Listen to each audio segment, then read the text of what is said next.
दूसरी तरफ एसीबी दफ्तर पूछताछ के लिए पहुंचे पहले केटीआर ने मीडिया से बात की है और पहुंचने से पहले ये मीडिया से बात की। कहा कि काबीनी वजीर के ओहदे पर रहने के दौरान उन्होंने उनके बेटे की कंपनी को कोई मुआहदा अलॉट नहीं किया था।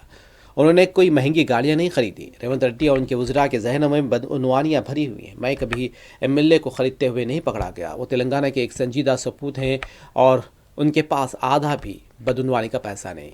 कांग्रेस के कुछ लीडर्स उनकी नेकनामी को मुतासिर कर रहे हैं, लेकिन हमेशा सच्चाई की जीत होगी। हम हमेशा हक के लिए आवाज़ उठाते रहेंगे। अगर रेवंत रेड्डी ये समझते हैं कि मुकदमों के जरिए हमारे कैडर को और क़यादत को कमज़ोर करेंगे तो ये उनकी गलतफहमी है। कांग्रेस ने जो 420 वादे किए हैं, हम उसके लिए आवाज़ उठाते रहेंगे। केसीआर के बेटे की हैसियत से वो ये कहना चाहते हैं कि अगर ज़रूरत पड़ी तो वो तेलंगाना के लिए अपनी जान देंगे, लेकिन रेवंत रेड्डी जैसे लोगों के आगे सर नहीं झुकाएंगे। हमने हमेशा तेलंगाना के ब्रांड को बुलंद रखने के लिए काम किया है।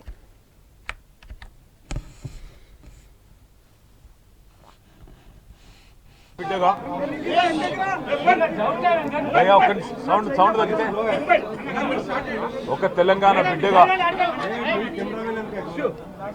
తెలంగాణ రాష్ట్రం కోసం పోరాటం చేసిన ఒక కార్యకర్తగా కేసీఆర్ గారి సైనికుడిగా స్వచ్ఛమైన మనసుతో నిర్మలమైన హృదయంతో స్పష్టంగా నేను గతంలో చెప్పింది మళ్ళీ చెప్తా ఉన్నా, తెలంగాణ ప్రతిష్ట పెంచడానికి, హైదరాబాద్ బ్రాండ్ ఇమేజ్ని అంతర్జాతీయం చేయడానికి,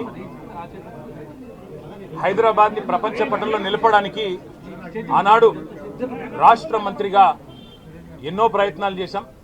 ఆ ప్రయత్నాలు చాలా మేరకు ఫలించి హైదరాబాద్ తెలంగాణ భారతదేశంలోనే ఒక ప్రధానమైన నగరంగా ప్రపంచ దృష్టిని ఆకర్షించే స్థాయికి తీసుకొచ్చే విధంగా పనిచేశాం.